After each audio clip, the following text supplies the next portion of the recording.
Hello and welcome to your award-winning The Reasons I'm Broke podcast, bringing you the reasons we're broke through news and headlines ranging from comics, movies, TV, video games, and more. Today we are going through episode number 461, which passes through the Emperor's Sector, so we've had to pay our respects, and it is a requirement. It is a paying a tribute, much like the characters in Army of the Dead, which we will discuss later on today. It is a guest appearance or guest co-host appearance of PalpaKelli. Welcome back for just this week. Let's not get all excited, everyone. Thank you. I'm happy to be back. I didn't realize you were just scooting around space this whole time. We're going through all the sectors until the end of my life, I guess. I don't know. And yeah, yours is 461 right now. It's one of the many sectors, I'm assuming, that you own. I own all the sectors, Gotcha. but I just let other people run them because that's a lot of work for me, and I'm tired. Well, this week, the reason why we're doing a special episode is because we are doing our regular summer vacation, so we're recording this one ahead of time to release it and still have content for the Brokehead Core member on the other side of this. And we have Pokemon Snap, as you've had weeks of playing with this game, a game that you'd been asking for years, and also our spoiler-filled discussion of Army of the Dead. You've had almost a month to watch this, not only in theaters, but also on Netflix. PalpaKelli and I got to see this on the big screen at the Great Cinemark, which is a supporter of Zack Snyder's Army of the Dead. So we like Cinemark. It is our favorite theater. We're not just saying that. Legitimately, that is the theater we go to, and we love it. So let's jump right into our discussion for Pokemon Snap. Whoa! Is that the mythical Pokemon Celebi? Get ready! The Lentil region is waiting for you!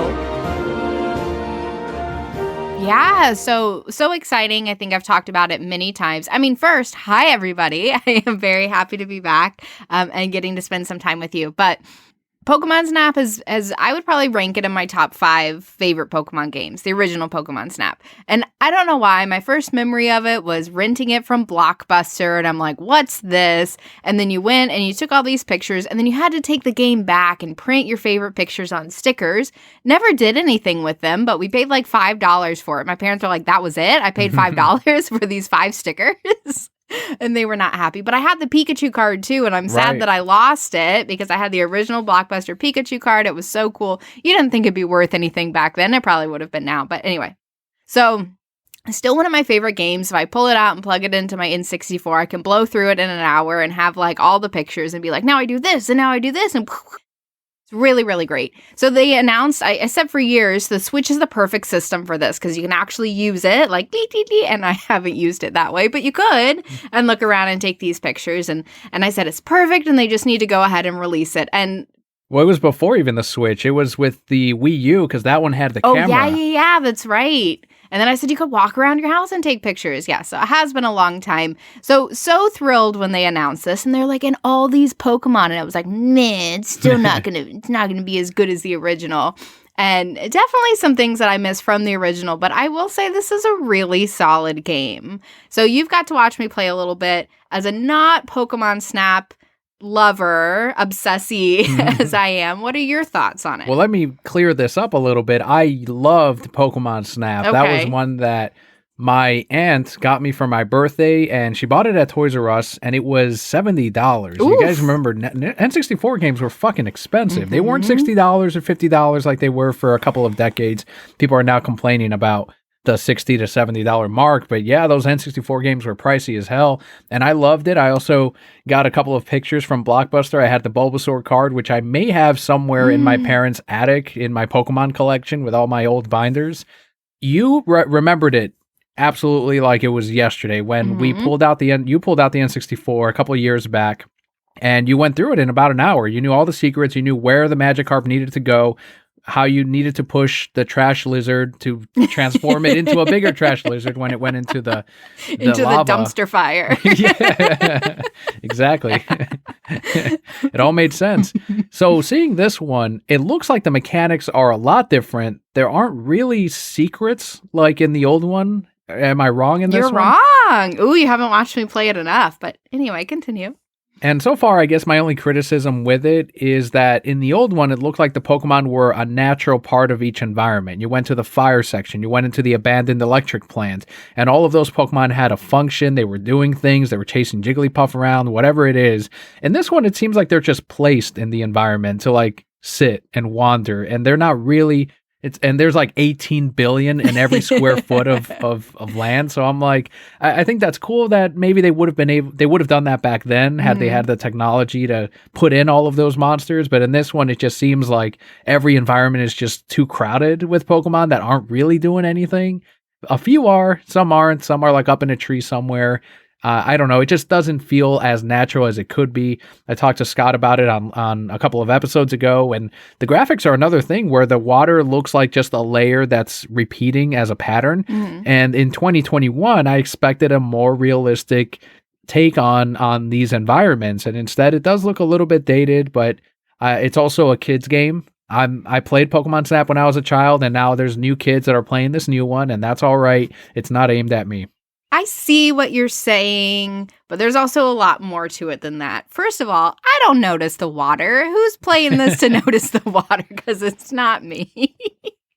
But I will say, so one of the cool things about this, right? The original game, like you said, I can beat it in an hour, taking pictures of everything. And yes, I enjoy going back and playing it multiple times, but there's not a lot of replayability, right, to this game. Unless, like I said, you're super obsessed with it like me and you enjoy all that nostalgia. This game has so much replayability, like so much. So you have different levels of each level. So the more, you get your points for the pictures, right? And the more points that you get, you level up. And then depending on which level you're at, the Pokemon interact with you differently. So the whole kind of concept is as you go to these levels more, as you go to these environments more, the Pokemon get used to you and will interact with you more and do different things, which I think is a pretty neat concept because you think you go into the wild, if animals are seeing you every single day, yeah, you will have some of that. So I think, and you've seen most of the levels that you've watched me play are level 2 or higher. So when you do that first, level 1, the Pokemon really don't interact with you. They are doing their normal Pokemon things. You got Bidoofs running around building the little beaver dam. And then when you get to level 2, the beaver dam's complete. And now they got to do something else to interact with you, right? You got Bouffalant or whatever they're called, Buffaloes out there doing stuff. And then when you get to level 3, they're fighting each other and walking past you and different ways that they're interacting with you, which I think is really cool. The other piece that I really like of it, so before, you got one picture of a Pokemon and you got ranked on that one picture. And of course, if they did more things, like you got Pikachu on a balloon, right, is going to be better than Pikachu not even facing you. And that's the picture you're going to keep. With this one, each Pokemon has 4 different pictures that you can take of them doing something different. And so the first one is them not even paying attention. The second one is usually them eating an apple. And then the third or the fourth is something like super bananas. And, then when you get all 4, you get complete and you're like, oh, this is so cool. So it really, you're going out and trying to find these Pokemon doing different things. And sometimes they have like these energy orbs that you can throw at them. And so sometimes you do that and then they go like crazy and that's what it is. And sometimes it's a really small movement that one random Pokemon does in a random level. And you just happen to be looking over that way and snapping a picture. And that counts as the 4th one. One of them that I was remembering, those like big birds. I know there's a bunch of them, but it's a new big bird. It's like pheasant or something, but he's not pheasant.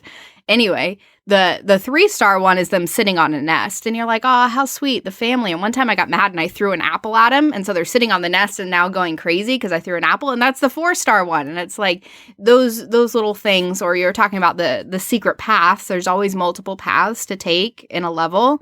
And sometimes you have to throw an orb at a Pokemon or throw an apple at them or do something to get them to interact with the environment differently to open up a new pathway for you to go.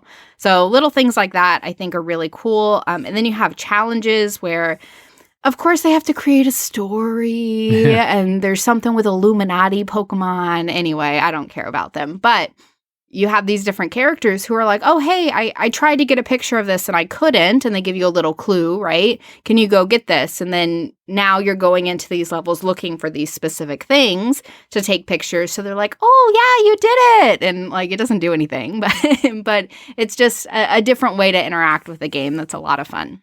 To anyone that is a fan of the old Pokemon Snap, Todd makes a return in this one. Ooh, he does. But you don't get Professor Oak, and you get what's his name, Professor Camera or whatever.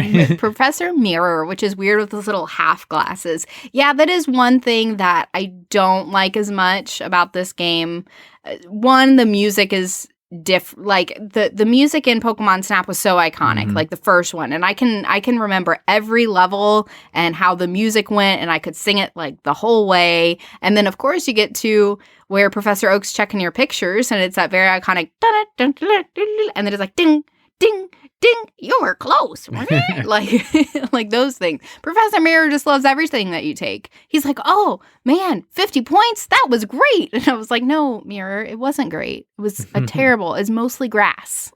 Like, yes, that is something that I definitely miss, is that you were close. Or what was the other one? Great job. One of the criticisms that Scott also had from LGG is that you can't really advance in the he's played the same level over and over again, and he says he's getting frustrated with how it wouldn't unlock a new path. And I know your experience was a little bit different. You were able to get to the next section, or is it that you don't really mind getting the different poses for that same level? I don't mind getting the different poses, but I also went on Google and asked people, how do you unlock these certain things? Because like I said, sometimes it's as small as throwing a rando orb at this Pokemon that's swimming past you. And so you really have to think outside the box. One tip that I saw is like throw these Illuminati orbs at everything, because what they are, and really what this lentil, I don't know, what it's about is they say, oh, there's these Pokemon that glow, and there's these things called crystal blooms, which are flowers that grow, and they pretty much give Pokemon a lot of energy. They give them a lot of power. So when you're throwing them at Pokemon, you're supercharging them.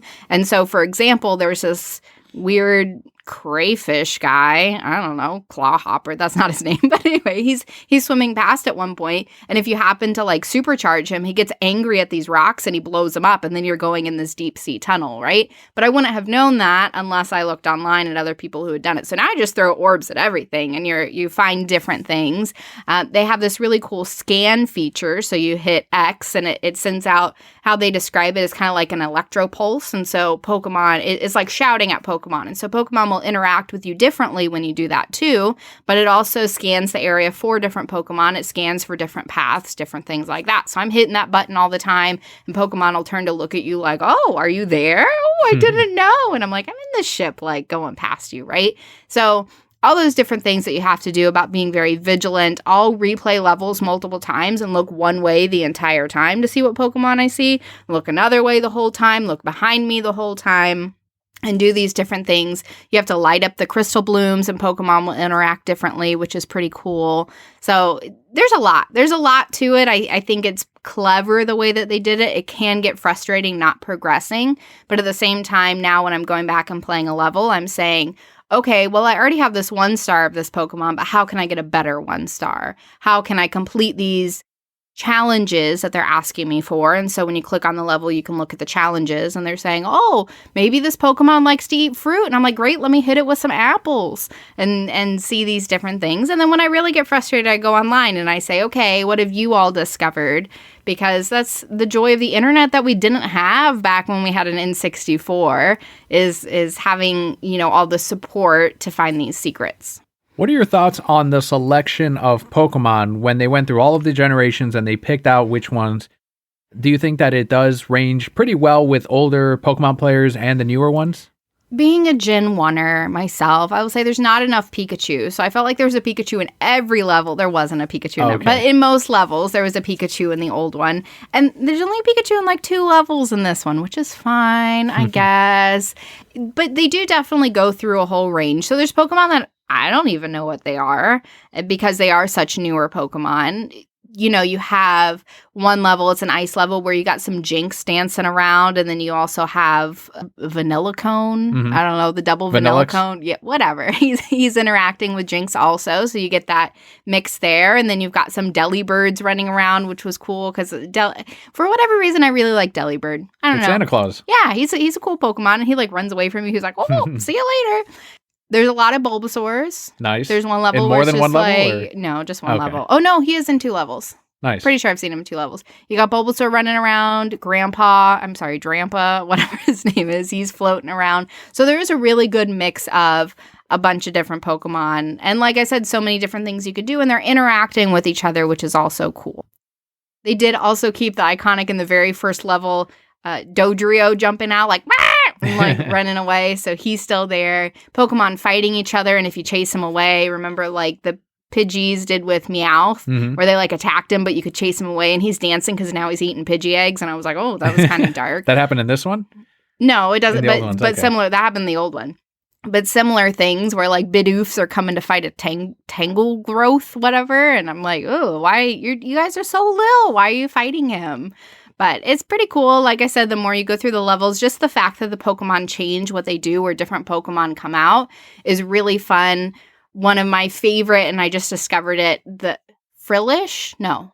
The little octopus-looking things with arms. Okay. Frillish, yeah. When you play your flute, they hold hands and they dance together, which is really cute. Or they were carrying around Magikarps the other day. They're just flying around carrying I'm like, are those Magikarps dead? Like, what are you doing? And then, of course, you do get the reemergence of Todd, like you talked about a little bit earlier, and he grew up very nice. I'm just throwing that out, and I've seen that on Twitter, too. So, really cool things. I hope Professor Oaks makes an appearance. I doubt he does.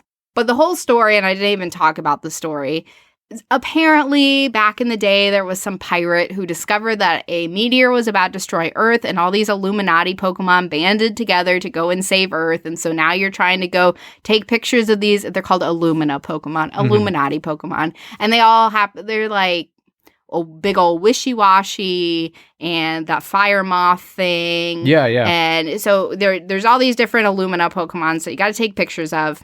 And they have a certain energy signal and da-da-da-da. And so I think you're going to get to the end of everything, and I haven't gotten there yet. And the whole story is, oh, now they're all going to band together and, like, save the Earth, right? Which is fine. But apparently there's a bunch of legendary Pokemon in this game, too. I was going to ask if you had ran into any yet. So the only one I've run into is Shaman, the little hedgehog. And so when you get to the second level of the first Illumina Pokemon, Meganium, whatever his name is, the shaman will like jump and ride on his head, and it's so cute. But again, that's one of those scenarios where he's kind of hiding in the back. So you either have to know where he is or send out your like x-ray vision. And then you have to hit him with an orb to wake him up. And then he goes and he jumps on his little head, and they're running around together, and you get some really cute pictures. So different things like that. But Lugia is supposed to be in there. Ho-Oh is supposed to be in there. That's crazy. I'm so ready. Let me know when you get to those levels, because in the old one, it was just Mew, and then you would get the constellations of, like, Mewtwo or whatever. And you also had the legendary birds. Those three were there. Oh, that's right. Yeah, Zapdos, Moltres, Articuno. Yeah, they were all in there. You can get Pikachu to ride on the Articuno. Yeah. Oh, man, that was so much fun. And then he became Balloon Pikachu. Yeah. That one was really great. You also had, he's not really a legendary, you had Dragonite. He was in there. He was hard to get. You had to, like, throw pester balls at the...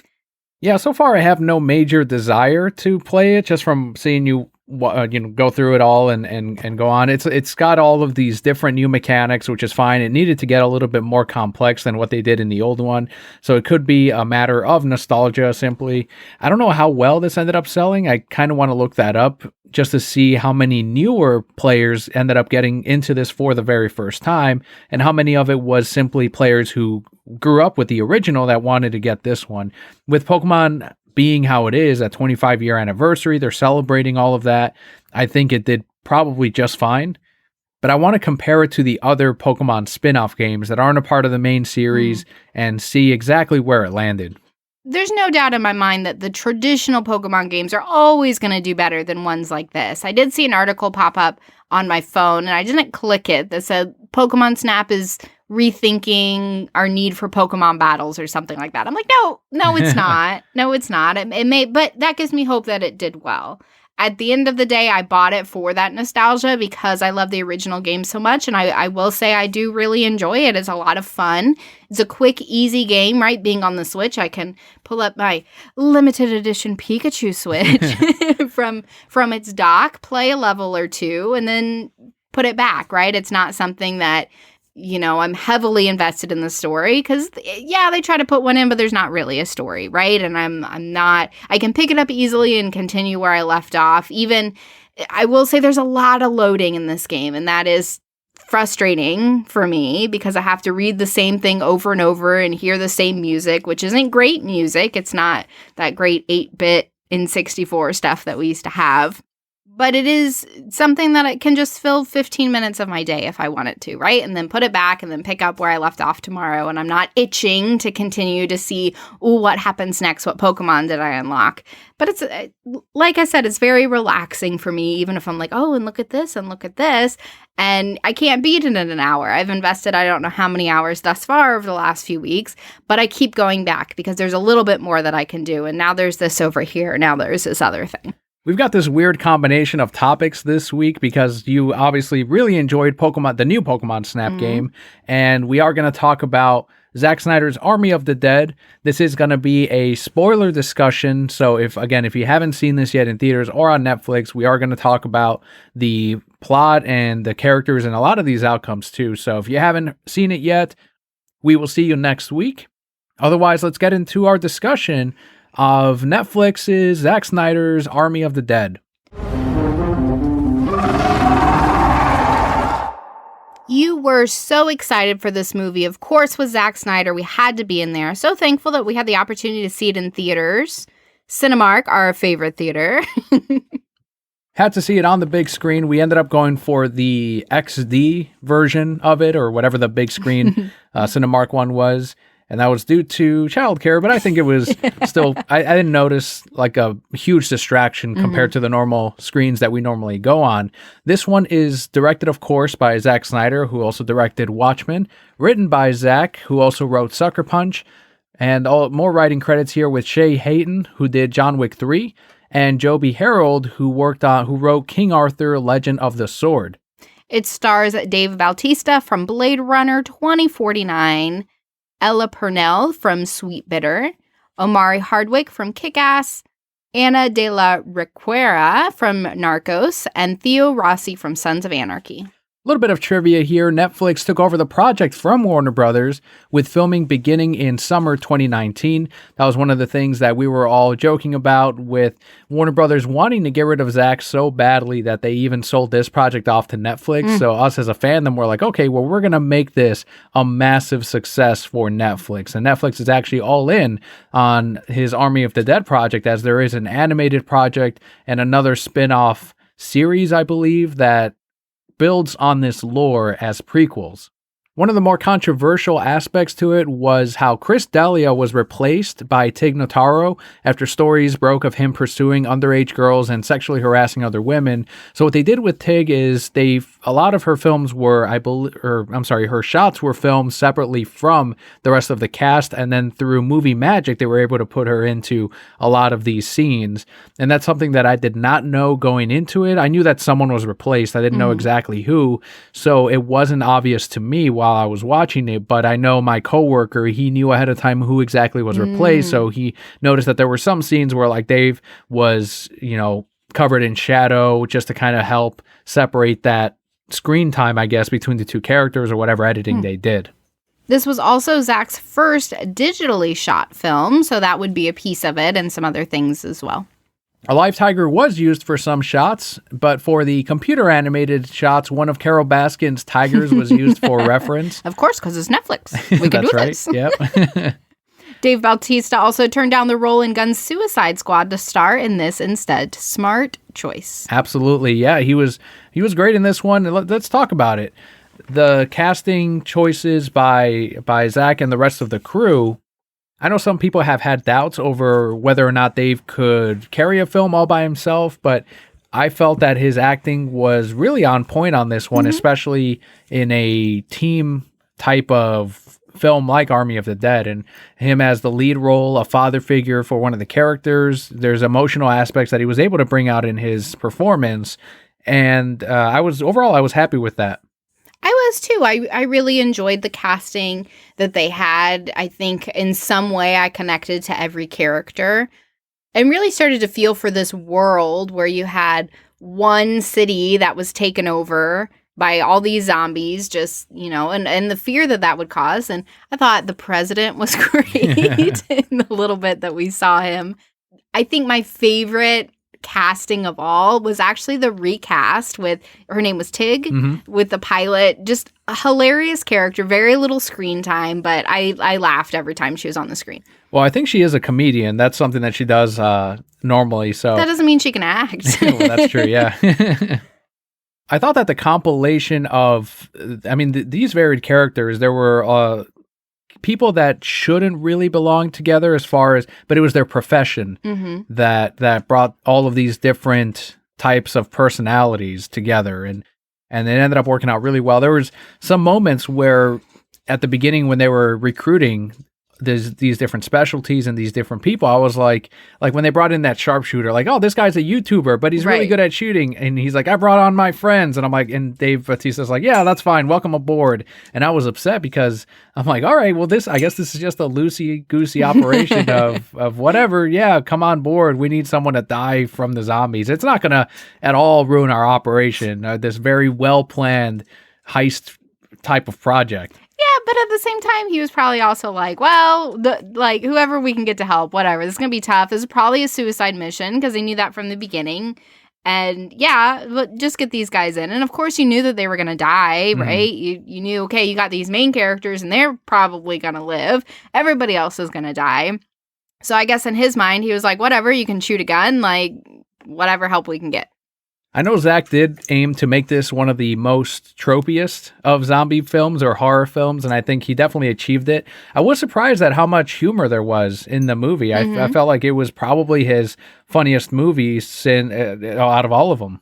I would definitely agree, and I would label this movie probably as a comedy because there was a lot of humor in it, but not the kind of comedy you would think where it's like dumb humor where it's slapstick, right? It was the humor stemmed from quick thinking or quick words or different things that are kind of humor, right? And so I thought, it was very smart humor, and I enjoyed that. I will say the one character I probably didn't like, of course, was the bad guy, but that was only because he played Dr. Kilkenny and the Mindy Project, and so the whole time I'm like, you're just a doctor. You're an OBGYN from the Mindy Project. It's exactly like when that guy from House of Cards showed up in David Ayer's Suicide Squad, and he plays Rick Flag, and I'm like, that's the fucking guy that's trying to take down Kevin Spacey's character in House of Cards. Fuck that guy. He had just premiered that year, I think, in that season, and he was an asshole in it. So I totally get. And people said that the ones who watched, I guess, Sons of Anarchy or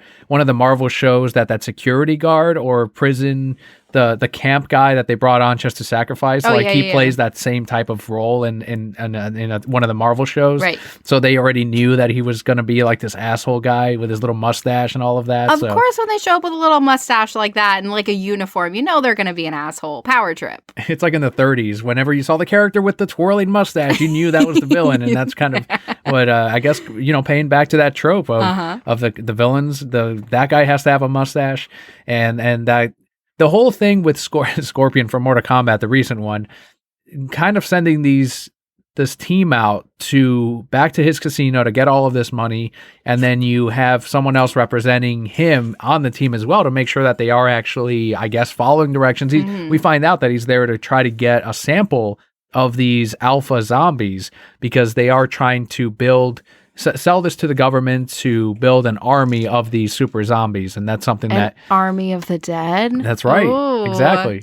And it seems like that president would be like, cool, yeah, let's have that. And one of the things that I loved in it is, and some people are saying that there's a lot of political commentary in the movie, and Zach said that he doesn't have he said he doesn't have a right-wing agenda, but that if people pull that stuff from his films, it is what it is. Like, I think he just puts a little bit of both sides in his movies, and in this one, I thought the president was cool because he's like, yeah, I guess the country was pissed off that he was going to blow it up on the 4th of July, and he was like, I thought it'd be kind of cool with the fireworks and everything, and I'm like, yeah, patriotic, yeah, and I'm like, what's wrong with people? I will say I did feel like it pulled a lot of things from real life, things that we're going through now currently. And so one of the examples is the way that you determined if someone was turning into a zombie or not is you took their temperature, right? So they're walking around with temperature guns, taking temperature. It's like, oh, your temperature is a little off. It's a little too cold. Let's put you in this random camp in this little cage. And I was like, oh, that does feel very political, Zach. Right. And I don't know if that was because they started filming in summer 2019, and I believe, the script would have been done by then. So I don't know if it was just great timing with those kinds of devices and everything else that was happening. I don't think it was fully intentional of, we're going through this, well, let's put that into the movie. I don't think that's the way he operates, but the timing was, it's Zack seeing into the future again. We know that he's always 3 steps ahead, which has been a problem, I guess, with bloggers, where he's always doing things that, when he was talking about doing Zack Snyder's Justice League and we have this Superman that is corrupted, this was all ideas that he had planned before we had like this resurgence of the Injustice universe where that story is there. But because unfortunately we couldn't get that movie until later, people are now saying like, I'm tired of evil Superman. It's like, well, he was working on that before all of this right now. But another thing too is because Zack's doing it now, it's an issue. So I think a lot of that does play into this movie too, of he's far ahead of it all. He knows that this is a way in which they were determining how to find the zombies, and a lot of things that, again, it was smartly written. It wasn't just a regular zombie film, even though he was aiming to do that. I think it was a little bit more higher concept, which is something that he knows his audience is looking for. One of, I think, my favorite scenes in this movie, it was one of the very first ones, and it's the way they kind of give a backstory. So, of course, it opens with, there's a zombie, and, now he's in Las Vegas. But then we get this whole compilation of what's really happened over the last, I guess, year. And that's our first introduction to these characters. And I thought that was so smart, because I legitimately thought that there was another movie before this one. And I asked you about it. I was like, is this a sequel? Because we got a whole compilation of these characters that we're going to see later, and the part that they played over that last year. And they even introduced these 2 characters that you grew to love their story, and then he killed them off. And so now they all have a shared tragedy as well. And I thought that was absolutely brilliant to get you attached to these characters without spending a lot of time doing it. And that did include the, I guess, villains in the movie, although they were kind of doing their own thing. But that's the Alpha Zeus zombie that shows up in the beginning of the film and gets all of this started. And then what they called, I guess, the Bride in the film. And these are zombies with their own type of culture or rules, where they're faster, they're deadlier, and if Zeus bites you, then you become one of the alpha zombies. And in this one, they end up he puts this idea forward, and we've seen like these faster zombies before in other movies or whatever, but in this one, the fact that they rule Las Vegas and they're just trying to really do their own thing. They're not looking to break out of the Vegas area or whatever. Yeah, they're just kind of ruling their own thing. Zeus is trying to have a family, they're expecting a zombie baby, and that's really all it is. And they take the sacrifice, the payment or whatever from the humans, and they're like, we'll let you roam, but, if you die, you die. That's your thing. But we're not going to actively pursue you. And that's kind of one of the cool things that they set up in this one. And that gives us these opportunities to see these images that we've never seen, or at least I haven't seen before, of, a zombie that rides a zombified horse who also has a zombified tiger, and they're incredibly quick. And you can use these stunt work to have zombies that are dodging machetes and all of this other amazing stuff. You have a zombie that wears, you shoot a zombie in the head and that's how you kill them. Well, the Zeus wears a metal mask, and that's something that protects them from that. So it's zombies that are self-aware of their own death, of what they're doing. And yeah, they're all there to, I guess, serve Zeus, but without even giving us backstories on how this all developed. You were asking like, okay, how did he choose that bride or that queen or whatever? Some people are calling her Athena. We don't know any of that, but we already care about these zombies. And someone predicted it on Twitter. They're like, Zach's going to make me feel for these zombies. It's going to happen. And sure enough, it fucking happened. I thought that the zombies were my favorite. I will just be totally transparent about that, because like you said, you had 2 different classes. You have the mindless zombies who stood out in the sun and all got fried, and they come back to life when it rains, which is wild. And then you have Zeus running his little thing, and you have to have the one person who's the coyote who can get them into the enclosure and guide them through and all this kind of stuff. And she takes this tribute to them, and she points out, the rules are very clear here. The rules are very clear with these zombies. You give them a tribute, they're going to let you run around, and they're just gonna do their own thing and you don't infringe on that and they're fine. But I thought that was a really great way because it's showing the parallel, right? All the humans are doing is deceiving each other like the whole time. And then you have these granted zombies that are very pure creatures that just want to survive in their own way and are, of course, the humans that wander in, they're choosing to turn them into these other beings.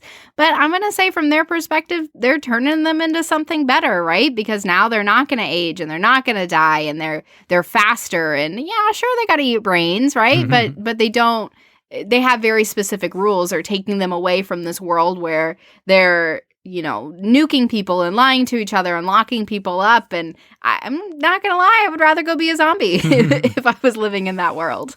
Was there any point where you felt like, okay, maybe they went that's a little too much into zombie lore as far as like having being able to make a baby with the undead or having a zombified horse and tiger? Like they kept these are moments that are very marketable. And Zack, it comes from that background of marketing. So he knew very specifically, like, we need this shot of that and people are going to talk about it. And sure enough, they did. And watching the film, I never went, okay, this is too ridiculous. I never felt that way as I was checking this out. I'm like, oh, cool, a fucking zombified horse.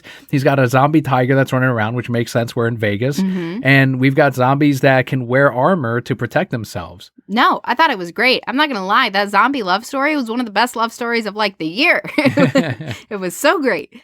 I had dreams about I hope they make a movie, a show about their zombie romance because it was so incredible in the way that he tied it in there, right? Of, yeah, these used to be humans, but they're now this other thing. And the way that they interact with each other and show affection was not something that I was expecting. I was super mesmerized by the zombie bride. I thought she was so cool. And of course, the actress who plays her does stunt work, right? But even her facial expression was spot on and the way she was crawling around. I thought her costume was incredible. Don't know how he chose her, but I very much believed that they genuinely cared about each other.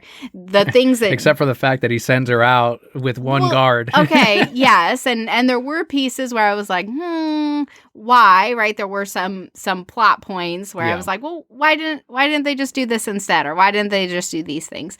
So some of those I did get tripped up with, but I would also argue that she is a strong and independent woman, and she said, hey, I can go take care of this. But also, the people who were coming in were probably genuinely afraid and not willing to interact with them. So they probably haven't had a lot of resistance before. It could be. Absolutely. Yeah. Let's talk about those couple of issues, I guess, we had story-wise. And I think the one that you and I immediately picked up on was at the beginning with Bautista's daughter. And she wants to go into into Vegas, into the danger zone to rescue this, I guess it was a friend of hers. Her friend, yeah.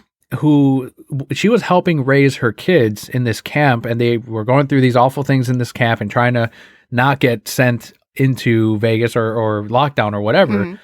And as soon as, what was the reason why she went into the place, the mom? So when they abandoned Vegas, they left all the slot machines full of money. And so there was this lore, some people who had gotten in and gotten out, you break open a slot machine, you steal $5,000 worth of $5,000. Because in this encampment, they were all poverty ridden. They couldn't get out. It was a cycle. And she said, all I need to do is get in there, break one open, get back out, and I changed mine and my children's lives forever.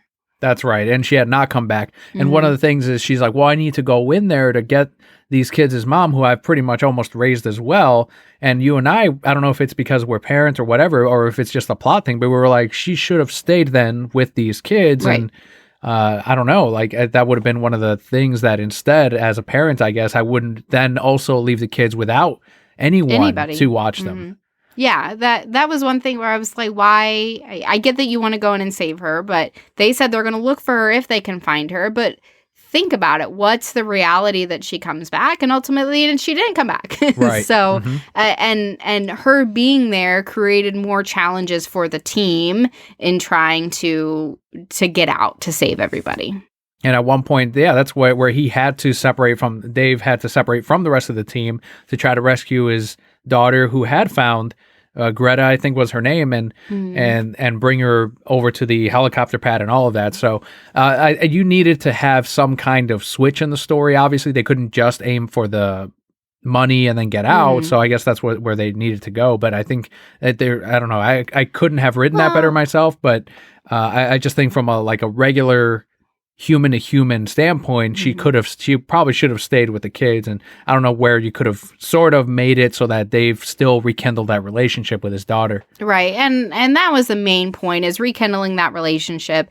You see a flashback scene where Dave's wife gets turned into a zombie and he has to kill her. And her daughter's on the other side of the door and sees it. And then he and his daughter become estranged after that. And so you're thinking, or Dave is thinking, because I killed her mother, she doesn't want anything to do with me. And her whole point was, you killed my mother and then you emotionally shut down and you weren't there for me. And so the whole plot had to be, main plot point was him coming back for her, because that's what she said, you never came back, and that's why I hate you and we're estranged. And so he had to go in there and save her, so she'd be like, oh, you came back for me and whatever. But at the same time, I'm also thinking, as a parent, like, why would you just allow that to happen? Why would you allow yourself to be estranged from your child? Even if you had guilt, that'd be something that I'd go to him and be like, Leo, sorry I had to kill your dad. He turned into a zombie. How do we move past this together? Because we're all that we have left. Right. And so that was also kind of a stopping point. I get that you had to create this conflict, but I was also just like, no, you wouldn't. I think those were just plot points that we obviously had an issue with, but outside of that, let's talk about the camera, because that's something that I heard someone else that I work with that talked about. It might have been a customer, but he used a type of camera that uses a different kind of lens. I guess they call it like a dream lens, where it makes everything extra, I don't know, like, I don't want to say blurry. That's probably not the right term, but as you're watching it, you kind of see that when he's focused on a character, even the edges of the character's head or body or whatever are also a little bit blurred out along with the background. And it's meant to give that dreamlike effect or a more fantasy setting. There were some moments where I did notice that, where I was like, okay, this is a little bit too out of focus. And some people were saying that maybe it's because I don't know if he filmed it knowing that it's going to stream only and it would play better on a television, or if it's because it's on the big screen and I could really see the full picture and only a portion of it is in focus. And that's all deliberate, obviously. But did any of that camera work or the lens take you out of it at all? No, I didn't notice any of it. So now that you're telling me, I'm like, did I notice that? But I think another way that would have lended itself, right? They're in the heart of Nevada, they're in Las Vegas, it would have been hot. And so thinking back, did I feel that heat when they were out there and there's all these scorched bodies? Yes, and that probably lended itself to that. Or when there's these explosions and all these different things. So now that you mention that, I do think that impacted the feel of the movie, but I don't know, it's something that I actively noticed. At the point of this recording, we've only seen it once, and it was in theaters, and I want to see it again at home through Netflix and support it and all of that. So I'm going to be looking for different things when I watch it, and I'll have, I think, maybe a deeper appreciation for that type of camera work, because every time we rewatch something, it's like, okay, now we're watching it for the cinematography. Now we're watching it for this. And now, when you play Pokemon Snap and watch it go through for different things. Exactly, yes. That's how you tie it into new Pokemon Snap. Exactly right. So I am excited to dive back into all of the different things that I'm sure he hid in there, all of the different symbolic type of throwbacks to earlier in the film. One of the things that people were a little bit, at least I was a little confused with, is when they went into the vault right outside of it and they see those bodies, and one of them has that same type of necklace that one of the other characters had.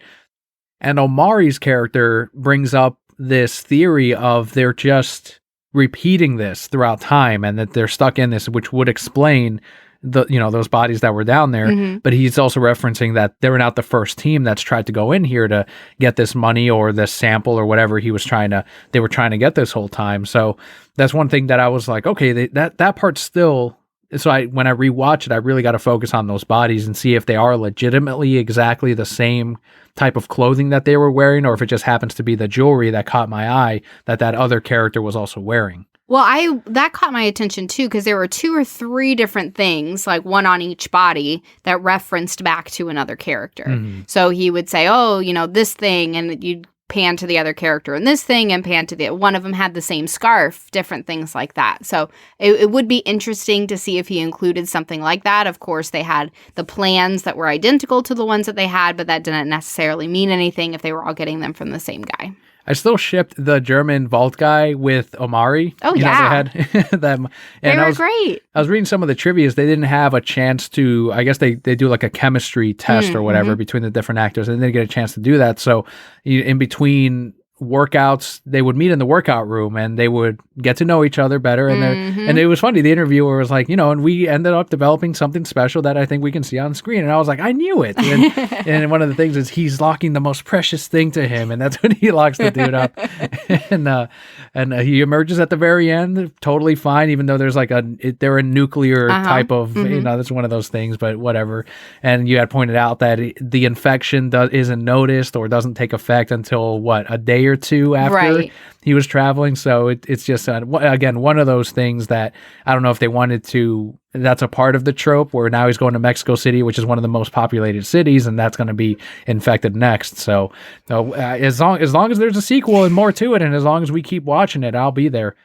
But I just liked that type of relationship between the characters. That was another one that I'm like, all right, then, worked out well with the casting and with the writing. Characters that, again, you wouldn't see ever really having this deep connection, and it ends up happening.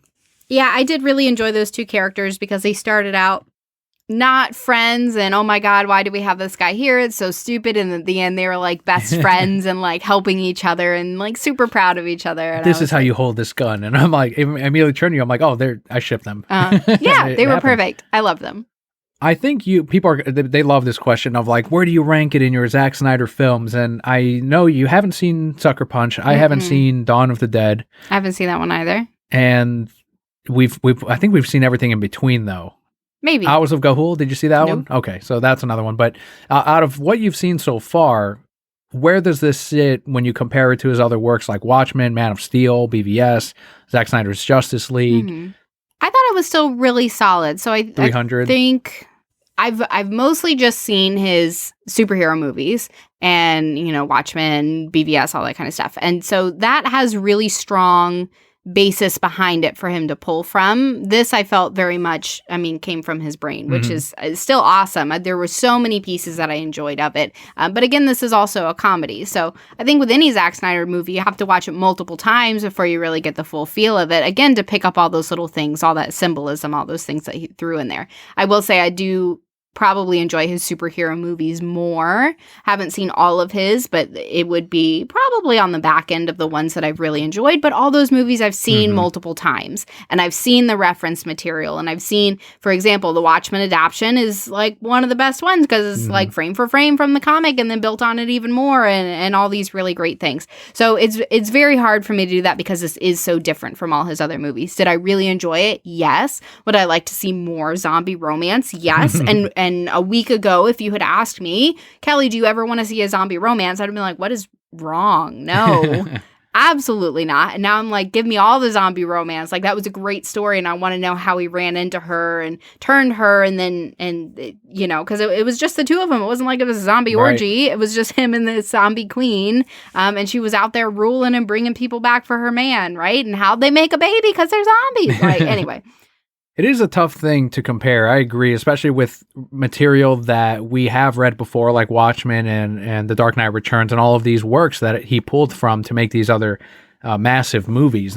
But this one has scale to it too, which I thought was great, where he has his own mythology to these creatures, to these characters, and to how this world works, where we want to see more of these alpha zombies, and which could continue. He was bitten by one. I still don't know if it was established yet that if you're bitten by a zombie that is an alpha, if you will turn, or if it has to be Zeus. No, they don't. If you're bitten by Zeus, you become an alpha. But if you're an alpha and you bite somebody, you become mindless. The coyote lady says that, like in the very beginning. So if he was bitten by Zeus, he'll become an alpha, but anybody that he bites It's just a regular zombie, Right, so would he be a might be regular the zombie. only alpha if there is a sequel Correct. to that. Okay. And that's assuming he was bitten by Zeus, which I think he was because he was Right. fighting him. Yeah, and that we saw that one scene where he was like biting down on him, and then like supposedly the German Vault guy saves him from that, but we find out that he was actually bitten. Right. So regardless, it leaves it open for more, and I don't know if he has any plans to just expand on the alpha zombie lore. And I know we know we're going to expand on some of the characters that went into Vegas before they were put on this mission, but it would be cool to see that backstory or that origin of him establishing himself in this city along with his the couple of soldiers that he first infected. Yeah, I would love that. Again, just his whole zombie life. That's all I want to hear about. He creates this little city and then maybe even go through, if you were to turn into, say, an animated show, right? Go through the incidents of this movie and how it appears to him of, hey, I'm just living my life. Like, you locked me in here. It's fine. I'm not even trying to get out. And now you're murdering my wife and my baby and nuking me. He like, cries. There's zombie tears. Right. So of impactful. all things, I was like, there's fucking zombie tears. You notice his hair grew too? I don't think it was long in the first scene. I'd have to rewatch it. We're going to have to rewatch it. But I was like, if you're dead, you're not really a zombie. You're just infected. I mean, if he's creating life, he's not really a zombie, right? Because zombies are all dead. Oh, Zach, what are you doing to us?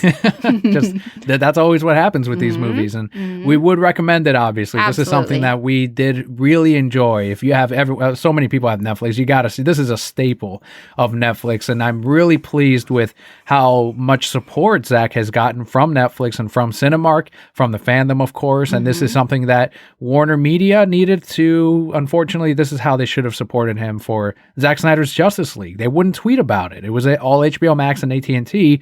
Warner Media refused to support it when it was coming out, and it's a battle of egos, unfortunately, with the higher ups that I don't know if they'll still be there by the time this show comes out, and hopefully they aren't. But this is again a moment of if they greenlight more sequels and Zack says, sure, I'll do this for the next decade, I won't blame him. I won't blame him for not wanting to do a Justice League 2 or 3 because maybe he'd rather be with a studio that will value his the artistic integrity behind not just his process but the actors as well. This is something that he has said it's his movie unleashed, like Zach, with no restraints. They let him do whatever. Here's your money. Here's 90 million or whatever, and do whatever you want. And he did. And they were like, great, we'll release it. Like, it didn't matter. Like, Netflix was happy to do it because that's the kind of studio that they are. If you have Netflix, absolutely watch this movie. If you don't have Netflix, get Netflix and watch this movie. It was really solid. Like we said, it's definitely something that you can watch multiple times, digest it differently, pick out different things. And I'm really excited to dive back into it. Is it on Netflix now? Yeah, soon? as of right now, yeah. Well, we're going to have to finish up Mortal Kombat and then we can watch this. Yeah. Raiden right now is like, I don't think so. Finish this movie first, and then you can watch it. I'm going to spill this water, though. We're talking about the 1995 one, the good Mortal Kombat, not that shitty new one. Yeah, the good one. Okay. You're not enjoying it, are you? It's different. It's better than that new one. It is better than the new one. Yes, I will give it that.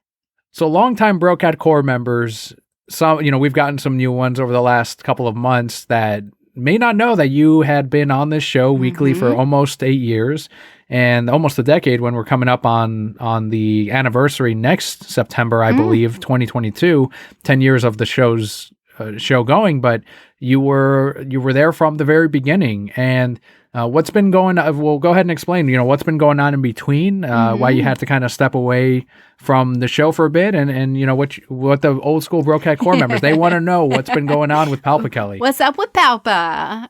So yeah, I was on the show for a very long time. Definitely when we started the show 8 years ago, we were in a different place in our lives. We didn't have a family, we didn't have careers, and as we grew with the show, or grew with our lives, it just became a lot to juggle. So of course the show is very much your passion. You're still here every single week and you love it, and you say that you will do this forever, right? Even if you have one listener, this is what you love to do and you'll continue to do it. And as we grew, right, the time that it takes, and there's a lot of time that goes into it. If I know you've talked about it before, but those who don't, there's a lot of hours that go into it, even just coming on to host, and it became challenging with us trying to juggle right? What time are we going to do this? Who's going to watch the baby? I have all these work obligations. I'm trying to grow my career and get a promotion, and my mornings start at 3:30, and sometimes the only time we could record is 10 at night, and that's a really long day. And so it was just the right time for me to step away and focus on other things and allow you to branch out and, get all these great guests that you get on here and have a little more flexibility with when you can record and all these great things. And so yeah, that's why we made that decision. I'll say I'm sleeping a lot more now is a big piece of it, but definitely really diving into work. Great things are still happening with my job, and I absolutely love it. Of course, raising our son is a big piece of it. And I've had the opportunity to do things like play Pokemon Snap more. And I read a lot of books still, but still really enjoying those. And it just creates a better balance, right? Having stepped away. And but I still miss it. I still, enjoyed those years that I was on here. It's been really fun to come back for this week and do this as well and get to talk about my love of all things Pokemon and get to spend that time with you again.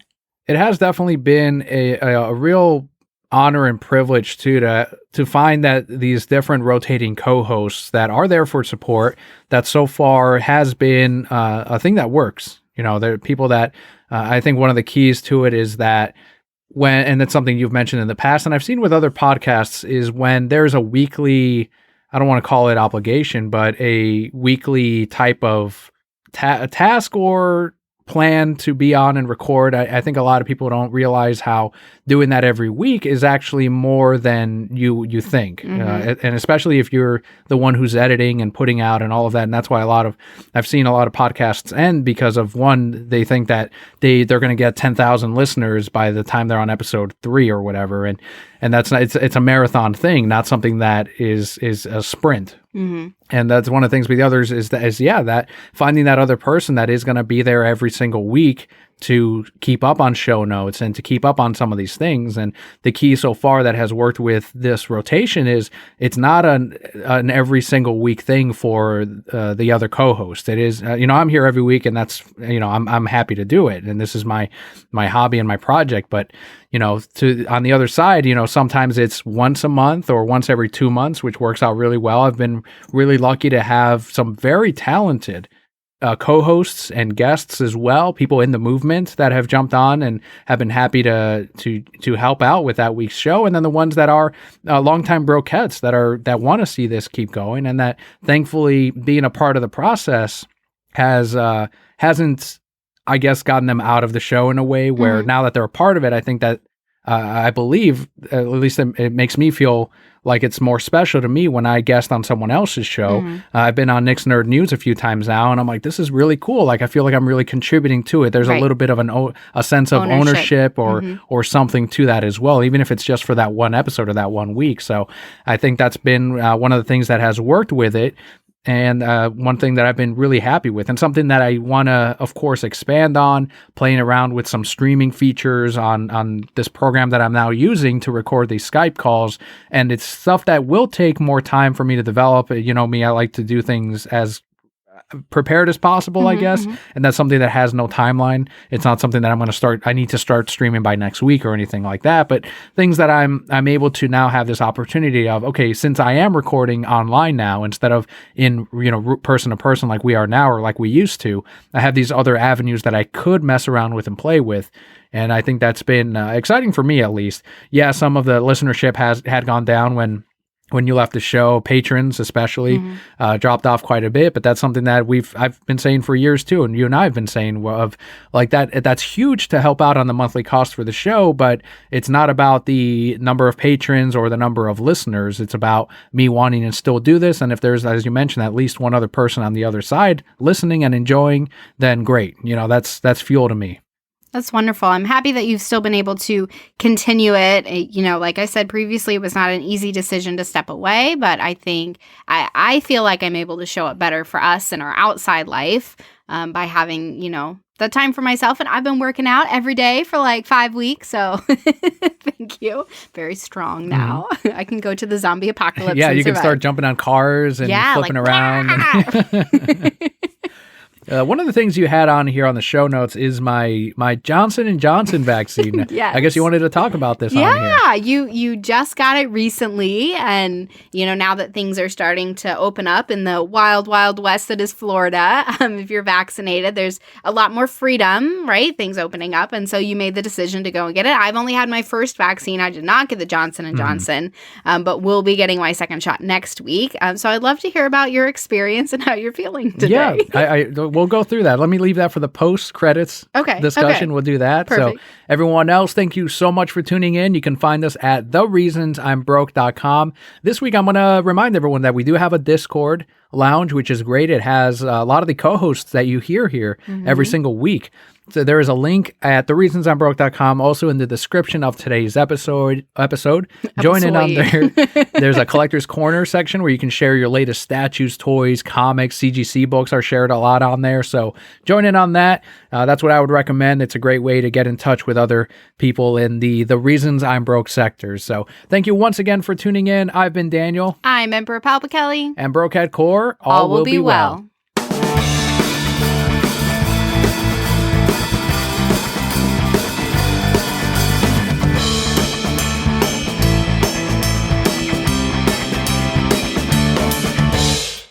So I went with, I took the Army of the Dead's president approach when I decided which vaccines I was going to take. And this is something that I didn't run out and get. And, all my coworkers and the owner, they had their vaccine weeks before I did mine.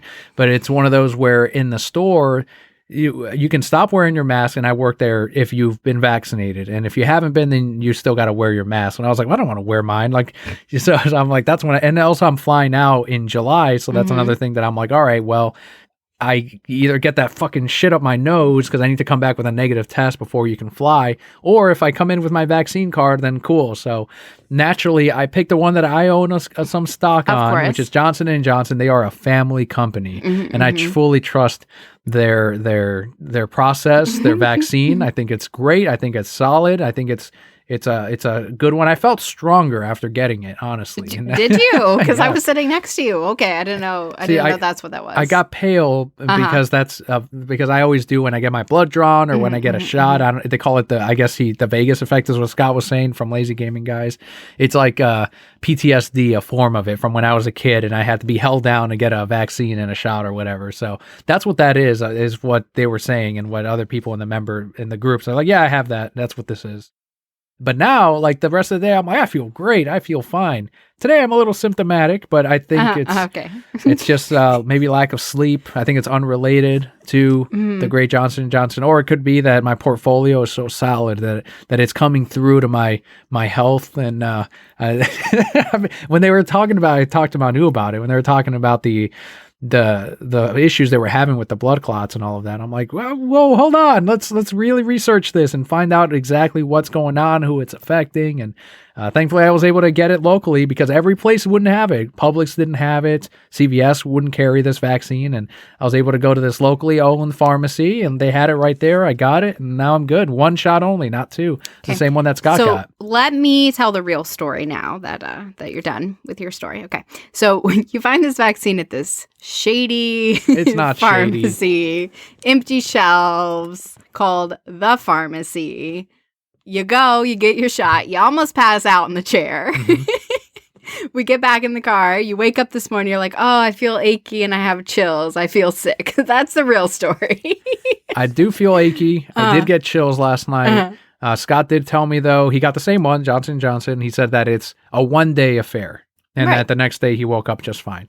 And I'm taking my dad's advice because he got the same one. And he's like, anytime I sat down or laid down, I felt, the chills come on, or I felt feverish. So I just kept moving around because anytime I was standing up and doing things, then I felt fine. I'm like, all right, that's what I'll do then. That's definitely a very Mexican approach of like, just keep working, keep moving. You'll be fine. You'll be fine. Put some Vicks on it. You're good to go.